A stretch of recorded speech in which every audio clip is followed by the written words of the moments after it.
kan kami itu dikasih tugas sama Bu Eli ya selaku dosen pengampu mata kuliah edit linguistik buat mewawancarai salah satu dosen yang pernah mempublikasikan tulisannya.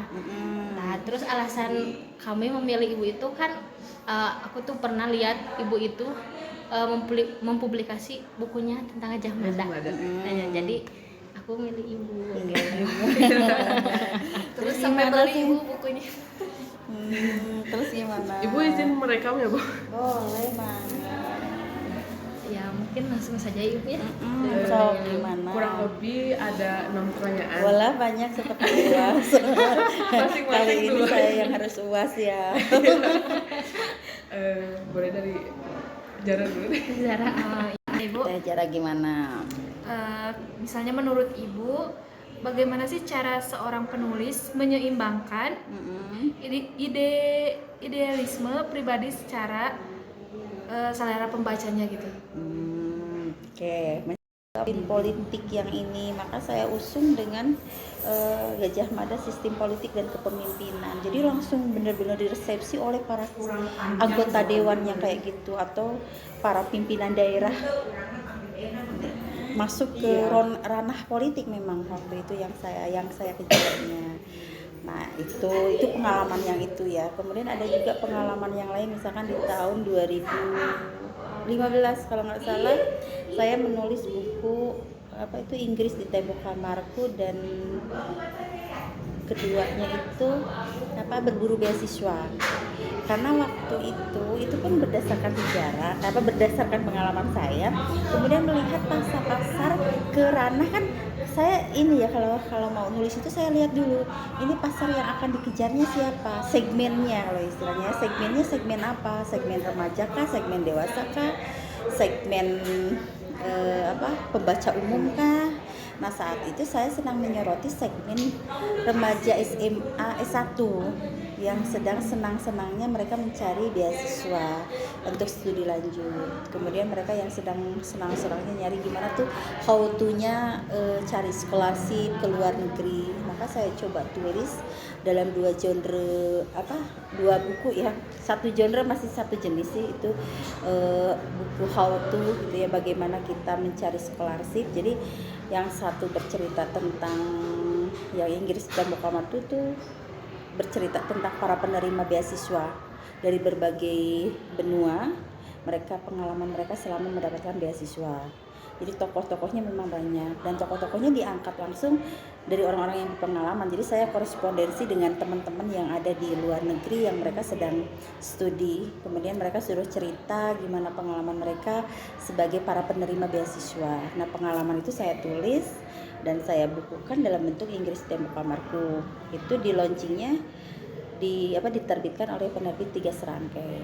Nah, kalau yang keduanya yang berburu beasiswa itu memang sengaja saya tulis berdasarkan pengalaman. Jadi itu ngalir gimana cara mencari scholarship dari S1 hingga S3, benar-benar pur kita dapat beasiswa dari sana gitu kan. Nah, itu pasarnya diresepsi dengan baik oleh para pembaca SMA dan S1 terutama waktu itu. Sampai saya beberapa kali mesti talk show ke berbagai sekolah, terus ke perguruan tinggi untuk talk show beasiswa. Jadi pengalaman beasiswa dengan menampilkan buku tersebut gitu.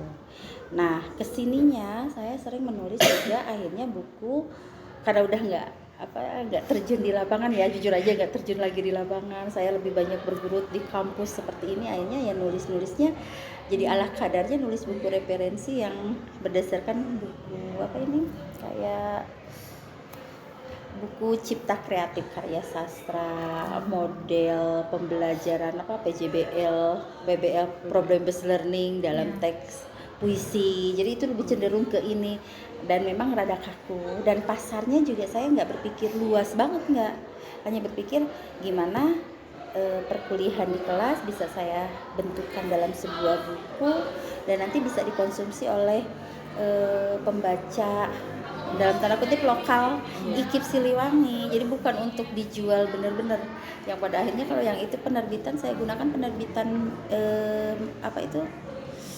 indie Jadi saya nerbitin sendiri dengan modal sendiri. Kalau yang buku-buku lain yang di Gramedia itu mayor. Jadi saya dapatkan royalti dari penerbit tersebut karena ada kejaran pasar gitu ya. Nah, itu cara-cara saya membaginya. Walaupun tanda kutip yang pada akhirnya nampak kalau orang membaca jejak tulisan kok gitu ya. Ini nulis ini berbagai tulisan gitu yang akhirnya saya tulis.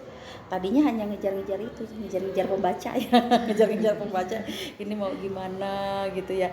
Kalau yang sekarang aja saya pikirkan kalau ada kesempatan nulis terus dalam bentuk karya sastra, sebenarnya nulis film novel-novel horor kayak gitu remaja tentang horor itu diterima pembaca Indonesia saat ini ya, karena mereka sedang senangnya di situ. Gak mungkin saya nulis lagi misalkan novel yang berbau pesantren karena saat ini masyarakat kita nggak sedang di situ. Jadi dilihat dulu. Nah, biasanya itu juga saya melalui studi pasar. Itu biasanya saya datang ke toko buku Gramedia atau toko-toko buku yang besar kayak gitu ya. Nanti dilihat di etalase tertinggi itu apa, terus kemana arahnya, keinginannya apa pembaca, itu udah nampak dari yang tampil di display itu. Berarti kita nanti meresep atau mengadaptasi karya yang berikutnya yang nanti juga ini pasti dikonsumsi loh sebagai alternatif bacaan mereka. Mau dilanjut aja, Bu? Lanjut, mangga. Baik Ibu, apa yang menjadi alasan utama Ibu sekaligus dorongan batin yang Ibu miliki untuk menulis karya tersebut? Kalau itu sih sebenarnya hanya begini prinsip saya itu, ketika saya ingin mengabadikan maka saya harus abadi dalam tulisan. Kalau just omongan lisan kayak gitu, nothing. Begitu saya meninggal nggak ada orang bisa membaca karya saya. Ya minimal lah anak cucu saya ketika melihat di lemari buku itu, oh ini karyanya. Waalaikumsalam.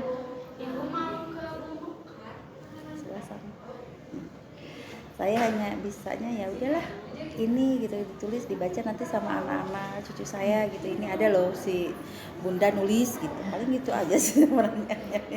Hanya terus hobi juga. Jadi ketika nggak nulis sesuatu dalam sehari, nggak ada yang ditulis gitu teh, itu ada sesuatu yang kurang gitu. Ya walaupun nulis status aja kayak gini gitu, ya tulisin deh dalam status atau apa gitu. Jadi si HP itu ada catatan khusus yang saya hanya cuman bisa, ya kalau nggak bisa ditulis di dalam tulisan ini ya mana ya catatannya, saya tulis di catatan teh. Jadi nulis, nah ini saya hanya kayak buku harian saya aja gitu, saya tulis apa yang ini, misalkan hanya mendengar teleponan dengan kawan tentang Sirina Pace gitu kan, akhirnya saya tulis dulu, oh Sirina Pace itu apa gitu ya, saya tulis ya. Terus hanya cuman gini aja misalkan ya, ini sebenarnya ingin saya kembangkan dalam sebuah cerpen kecil gitu, bagaimana saya pengalaman gitu ya, pengalaman PhD versus BSU. Jadi ceritanya pengalaman pribadi saya dengan status doktor, gelar PhD, tiba-tiba ada natif di HP-nya itu mendapatkan bantuan sumbangan itu BSU yang genep ratus ribuan di kantor pos tuh kayak gitu. Nah akhirnya saya terus dengan lunturnya bukan harga diri ya istilahnya. Jadi saya kok aku jadi kayak di kelas